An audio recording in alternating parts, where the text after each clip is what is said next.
Lente do Samba, chegando aqui na TV Santa Maria em mais uma edição de número 87. Aqui, Marcelo Cabala. Lembrando que o podcast Lente do Samba vai ao ar aos domingos, às 22 horas, aqui na TV Santa Maria, também no nosso canal no Spotify, também no YouTube. Acompanhe o nosso Instagram para saber os convidados da semana aqui do podcast Lente do Samba, também, né, o Instagram da TV Santa Maria, né, colocamos lá um pedaço de cada edição, depois o episódio completo no YouTube. Chegamos aqui com o apoio da Verde Mugo, também apoio da Companhia de Passistas, a Ulisses Tembé, também apoio do Sérgio Silva, o Serjão, da Vila Brasil, e apoio da Cunha Advogados. Então, esse é o podcast Lente do Samba, em sua edição de número 87. Sempre falamos aqui, né? Falamos de samba, de carnaval e de cultura de uma maneira geral. E o cinema está inserido nisso. A música brasileira também está no cinema. Então, hoje aqui um episódio especial falando do Cine Clube Lanterna Aurélio e também do ciclo Brasil de Soluções, que estamos produzindo lá, também faz parte do Cine Clube Lanterna Aurélio. Estamos produzindo lá na SESMA, no mês de fevereiro e março. Então, para falar um pouco do Cine Clube Lanterna Aurélio e da mostra que estamos fazendo, aqui, Paulo Henrique Teixeira, seja bem-vindo aqui ao podcast Lente do Samba. Obrigado, Cabala, que honra, prazer estar aqui. Bacana. A gente já fez vários episódios, assim, não tratando só de samba, né, de maneira geral, de carnaval, né, mas ampliando, né, nossa abertura sobre a cultura de uma maneira geral. E o Cineclube tem uma importância muito grande nisso, né, de levar a cultura de forma bem diversa, né? E a gente estava falando aqui um pouquinho antes de gravar, né, que esse ciclo que a gente está fazendo, o Brasil de Sons, está na terceira edição, 2010, 2025 e 2026. Mas eu lembro que lá em 2009, né, tu já produziu, né, teve o show da Outhouse no Dia Mundial do Rock. Depois, naquele ano que tu lançava mais, 2010, eu levei aquela banda, que era quase a mesma banda, Volunteers. Então, esse esquema nosso, assim, de colocar atração junto com o cinema, já é uma coisa que vem de tempo, né? Então, Marcelo, a gente, né, em função a gente vem conversando bastante sobre isso, né? Eu acho que a música faz parte da nossa vida, Sim. né? Santa Maria tem uma produção de músicos, né, muito grande. Vai para Porto Alegre, viaja, vai para outra cidade e aparece um outro tão bom ou melhor ainda, né? Isso em qualquer segmento, né, da música. E a gente, então, também, né, estando em contato, a gente sempre passou a trabalhar com a música de uma maneira ou de outra. Sim. E junto ao Cineclube especificamente, acho que o Cineclube ele nos permite que a gente faça várias coisas, né?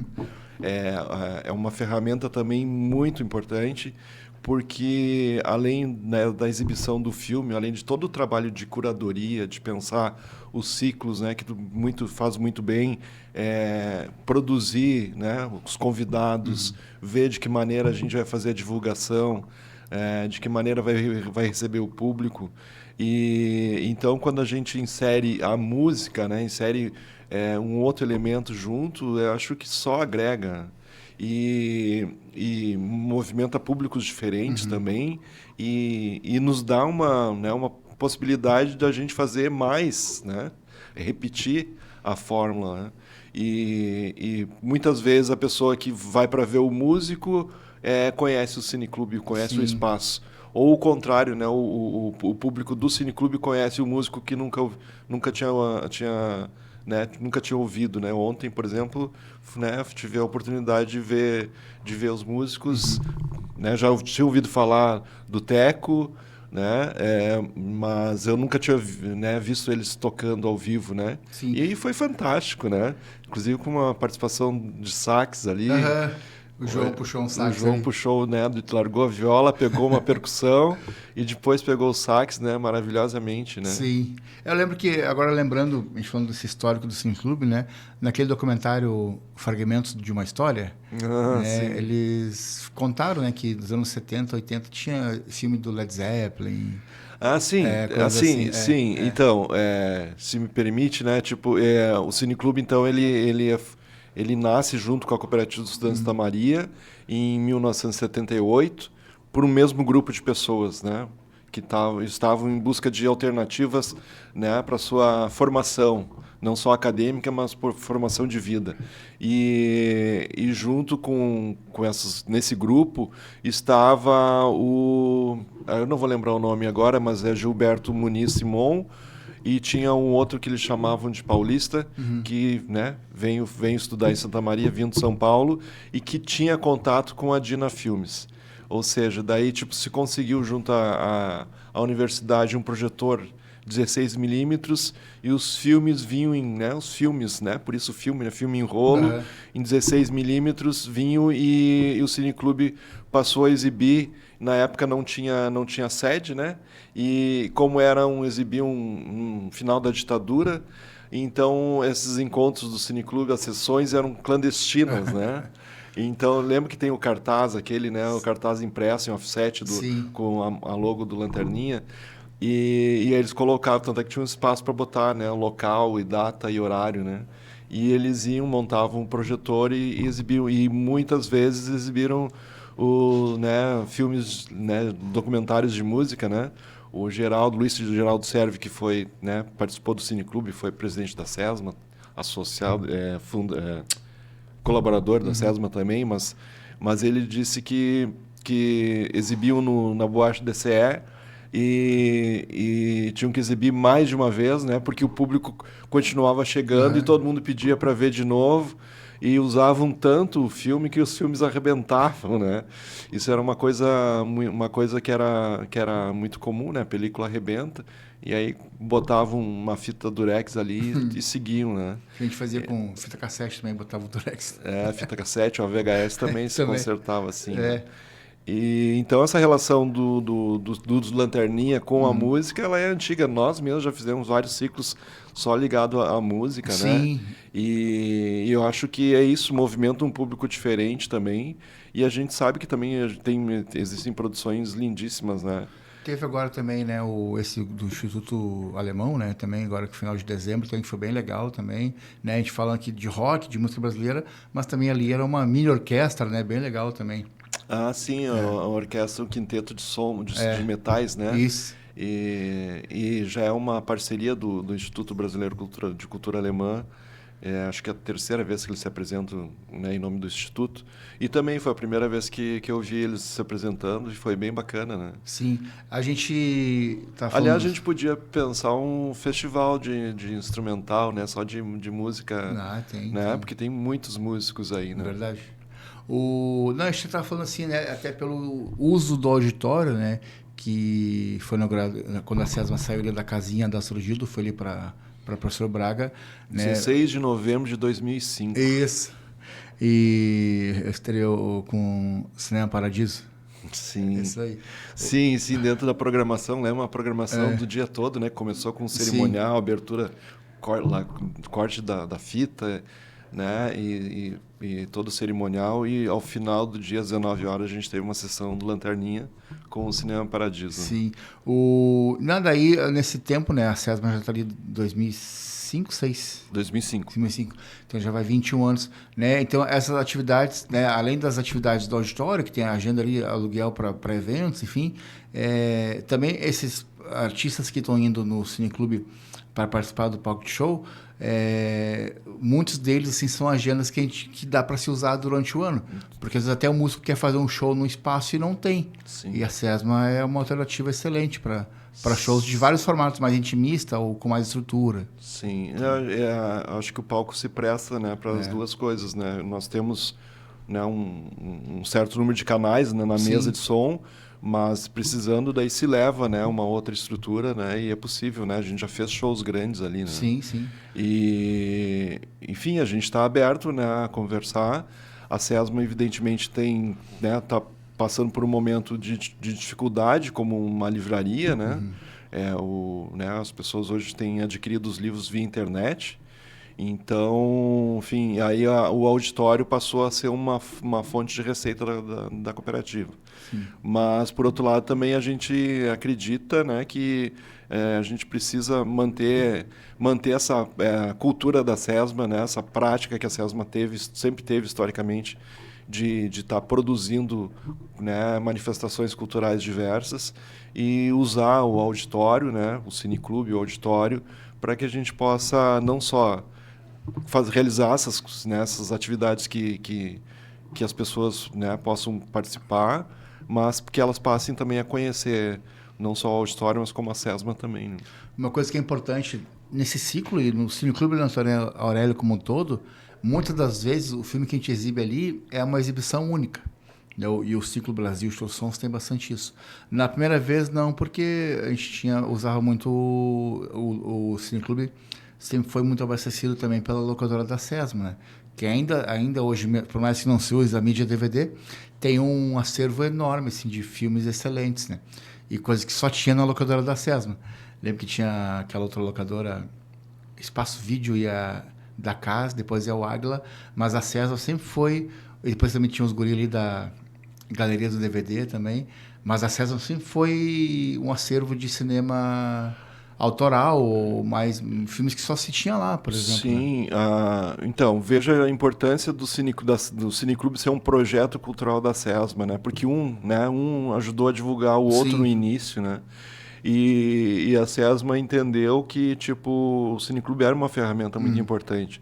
Então, passou a buscar uma filmografia que, né, só né, diretores consagrados de escolas de cinemas, enfim, quem precisa conhecer a cinematografia, as escolas de cinema, é só dar uma olhada no acervo, né, da SESMA. Sim. E dessa forma o Cineclube também usava, né, divulgava o acervo, né? A gente teve essa condição, né, por muito tempo. E eu acho que é importante, Marcelo, a gente também apontar algumas coisas, assim, porque historicamente, né, com o Cineclube com 45 anos de vida, ele passou por várias fases, né, da exibição em 16mm para depois, nos anos 80, lembra que no final dos anos 70 e anos 80 foi o auge, né, do cineclubismo no Brasil, assim. Justamente porque tinha a Dina Filmes e ela, né, fazia com que os filmes chegassem aos cineclubes. Então existia conteúdo, né, de exibição, filmes, né, e só que, né, virou uma mídia obsoleta. A Dina Filmes também deixou de existir, né, com uma mudança do governo, provavelmente foi com o governo Collor. Foi, que ele acabou com tudo que era de cultura. E então a década de 90 daí entra o VHS, né? E a SESMA daí, né, através do Cineclube, em parceria com a antiga reitoria, na sala 07, exibia numa televisão enorme, acho que era uma televisão, na época não smart, né? Mas era uma televisão que não existia, né? Uma televisão, sei lá, 50 polegadas, uma televisão enorme, e atrás com milhares de conexões, né? E a gente usava, então eu levava o aparelho videocassete da SESMA e a fita, né? E chegava lá, testava e tal. Mas se alguém, né? E era uma sala multiuso, ou seja, usada para as aulas, né? Aí volta e meia chegava lá, os cabos estavam, né? as entradas estavam trocadas, né? E era o professor Júlio Brenner, que era o responsável, né, pela sala. E aí tinha um auxiliar dele que, né, ficava louco ali tentando fazer a conexão e o público chegando, né? Que a gente sabe, né, como é que é isso, né? E era uma sala... Chegou aí nessa sala 07? Não conheci. É um anfiteatro porque era uma sala de aula de medicina, né? Que é a origem do prédio, né? E então aqueles anfiteatros com o palco no centro, assim, né? E alto, né? A galeria alta, assim, né? Em círculo, em quase 360, assim. Enfim, o pessoal chegava, cabia 80 pessoas, mas eu cheguei a exibir ali para mais de 100 pessoas. As pessoas sentavam no corredor, ficavam de pé. Então, e aí, enfim, passou esse tempo e depois, com a entrada daí do digital, né? Que são as mídias DVD. E a SESMA foi uma das primeiras a comprar um projetor, né? Ter um projetor. E aquilo pra gente era uma ferramenta e tanto, né? E daí a gente começou a voltar com as itinerâncias do Cineclube. Isso no começo dos anos 2000, né? Sim. E que daí a gente atuava na Casa de Cultura, onde tu começaste também, em 2003, né? A frequentar, né? Conheci ele. Mas a gente ia para as vilas, ia para as escolas, ia, né, para vários lugares, né, botava o projetor embaixo do braço também, umas mídias DVDs, uma tela e exibimos, né, em muitos lugares. E isso é uma coisa, né, a formação inicial do Lanterninha fazia. Pegava o projetor de 16mm e ia para as vilas, né, exibir, né, para vários lugares, né, na cidade e também fora dela. E a gente, né, historicamente procurou manter isso. Mas o fato é que daí com essa disponibilidade, com essa intenção da SESMA de manter isso, o Lanterninha ele seguiu sua trajetória, enquanto muitos outros deixaram de existir. A gente fala que é o segundo cineclube mais antigo em funcionamento no país hoje, né? Sim. A gente tem o Clube de Cinema de Porto Alegre, que é da década de 60, se não me engano. Né? Deve estar em funcionamento, mas com um grupo menor, né? De uma maneira diferente. Pelo que né? eu lembro, a última vez que eu tive notícia era lá no gasômetro. Pois é, mas como o gasômetro está fechado, né? Eles devem estar... Enfim, né? A gente sabe, como a gente também fala várias vezes, que qualquer manifestação cultural, ela tende a existir por um certo período, né? Sim. É muito difícil a gente conseguir ter um projeto que se perdure tanto, contínuo. né? Porque, inevitavelmente, um projeto ele é feito pelo trabalho das pessoas, né? Pela dedicação das pessoas. Só que as pessoas têm um tempo de passagem aqui em Santa Maria, principalmente, Sim. né? É um tempo normalmente ligado à universidade, né? A sua formação acadêmica, fica 4, 5, 6, 7 anos e depois vai adiante.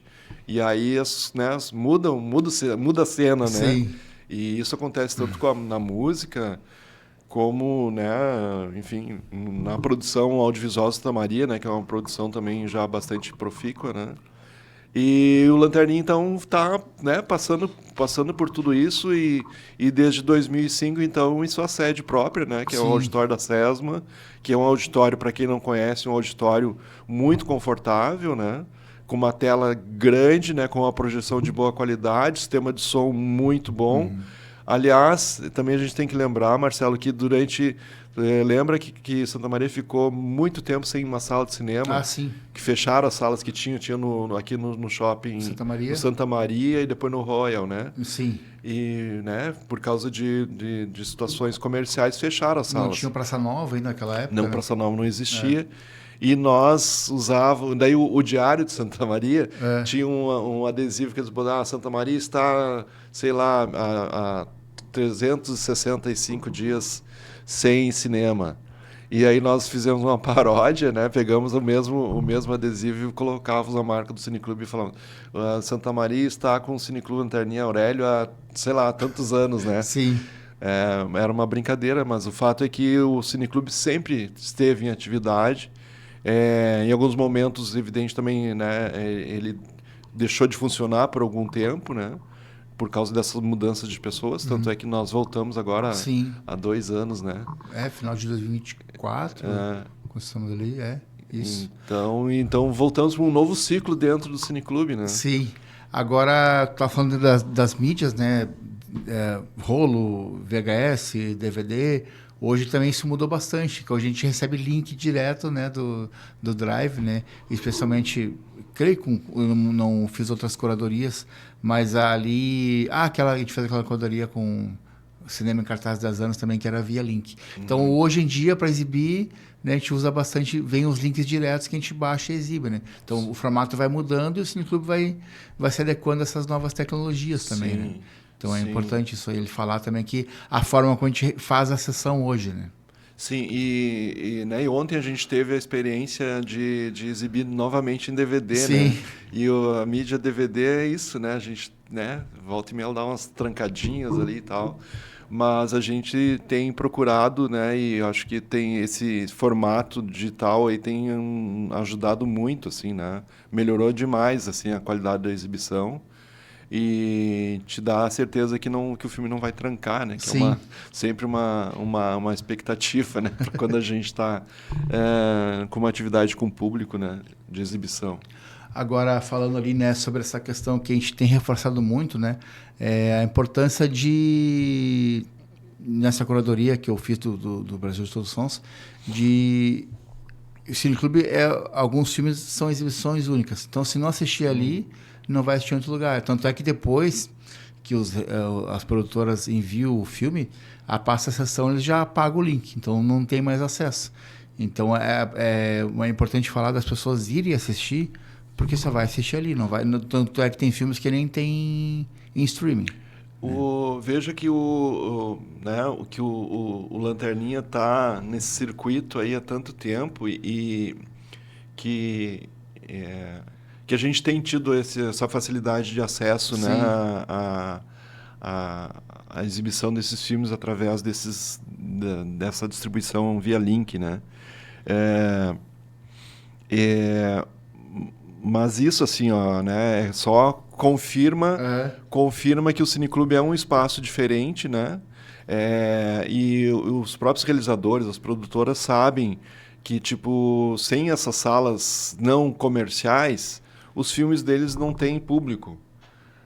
É importante, né? Os cineclubes existem para que a gente possa difundir as obras cinematográficas e principalmente conversar sobre elas.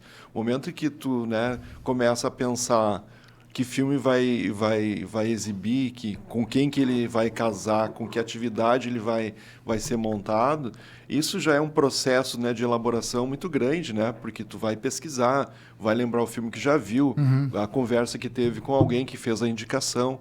Então, os filmes eles são feitos para serem vistos, né? E o público do Cineclube vai se formando e mudando, né, ao longo do tempo. Ontem a gente teve um público bem significativo, né? A tendência é que ele aumente, né, porque foi a primeira sessão do ano. E é isso, né? Uma programação maravilhosa, né? No mês de janeiro, fevereiro e março em Santa Maria, nesse calor que a gente, né? E a gente fala também, né? A gente tem tido poucas oportunidades de fazer coisas diferentes, né? Sim. E lembrando que é de graça, né, Marcelo? As atividades são gratuitas, né? Então é só ir lá e sentar, ficar numa sala refrigerada e assistir os filmes, não? Uma coisa que é interessante falar, né? Tu falou filmes são feitos para serem vistos.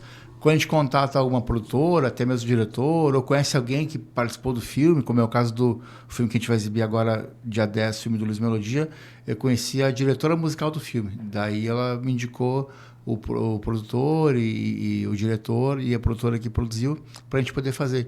Eu disse, nossa, que legal, nosso filme não chegou no cinema aí. Que legal que vocês nos chamaram. Porque é só assim que a gente vai conseguir fazer o filme chegar aí na cidade. E o pessoal entender a importância de exibir no Cineclube como uma ferramenta de exibição única e exclusiva.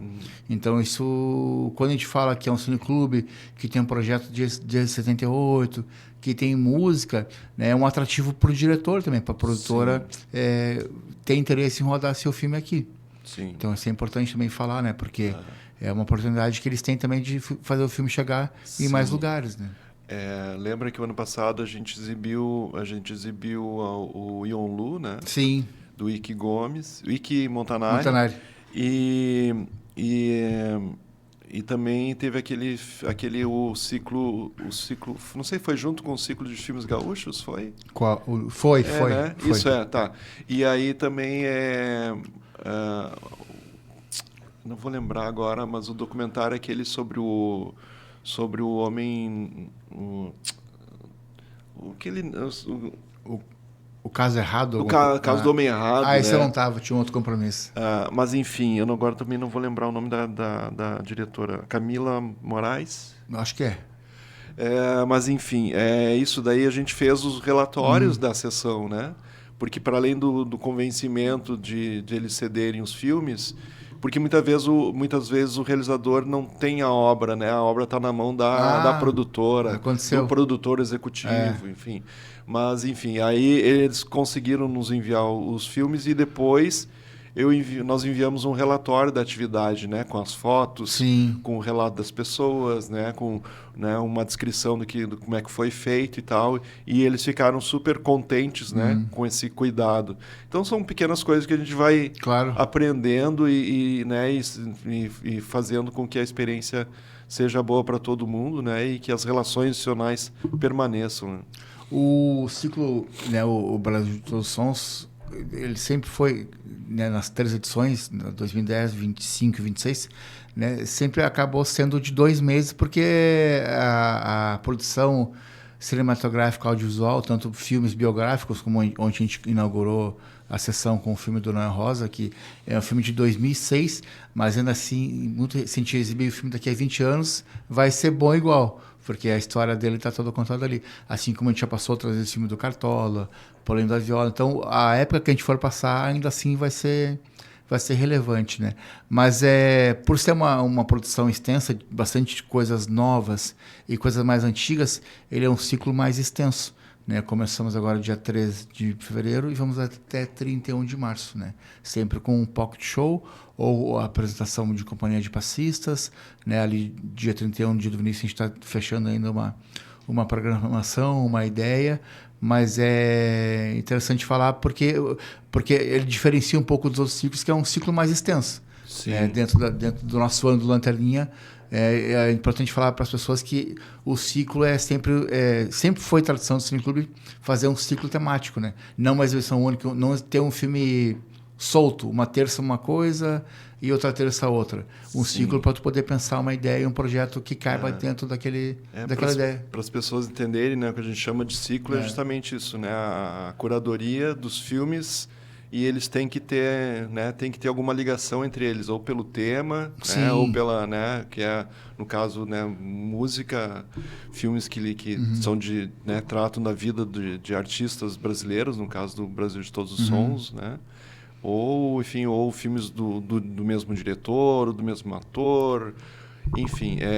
E isso, historicamente, foi assim que a gente aprendeu a fazer, porque os primeiros cineclubistas do Lanterninha assim faziam, e essa era um modelo.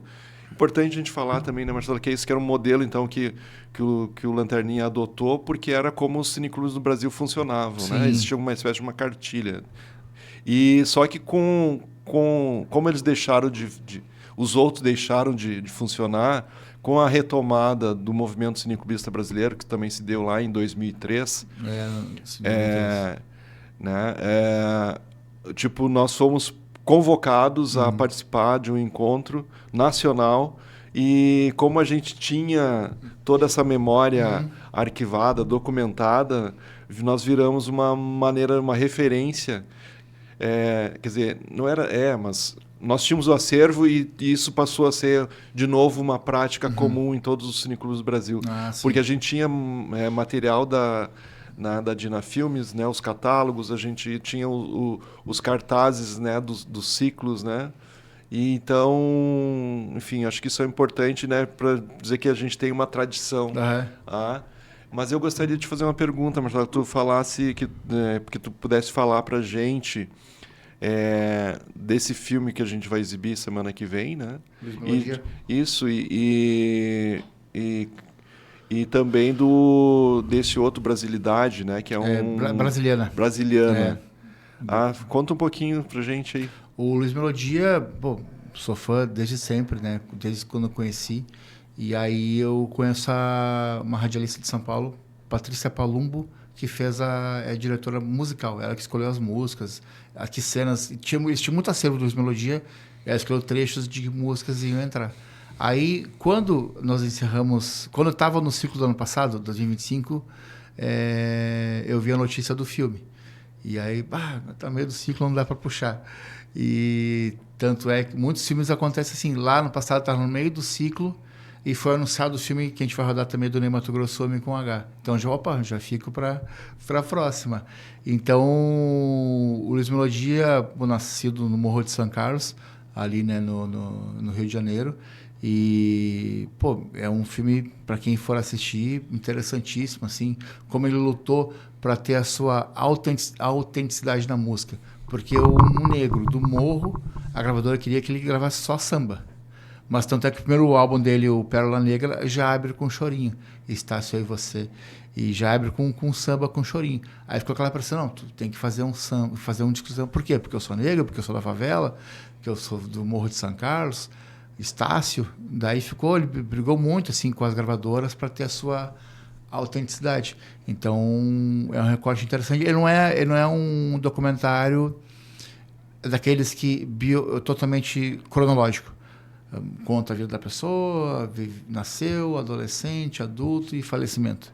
Não é assim. Eles pegaram recortes diversos da carreira dele. Então, eu acho que é importante destacar a importância de ir nessa sessão, porque vai ser só ali no Cine. E o Brasiliana também, a gente tá na internet, tá no Instagram, e muitas coisas aparecem como indicação, onde já tem esse circuito de curtir as postagens, e até mesmo pelo perfil do Lanterninha, pelo meu, ou tanto pelo Lanche Samba, pelo Brasil, aparece muita coisa. Aí eu vi esse Brasiliano, achei interessantíssimo, porque até uma coisa que é um musical negro que levou a música brasileira para o mundo. E até agora, quando eu fui no Kona Samba, lá em Florianópolis, eu entrevistei aquele ator que fez o filme do Mussum, o Ailton Graça.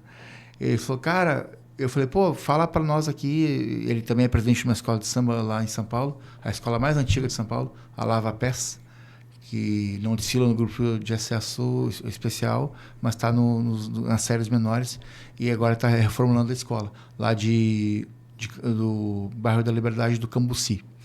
E ele é presidente dessa escola. E o cara fala pra gente, porque a nossa cidade de Santa Maria, não tem carnaval desde 2015, então já vai para 11 anos. Ele falou, gente, vocês têm que entender que a primeira coisa que foi pro mundo do Brasil foi a música, não foi o futebol.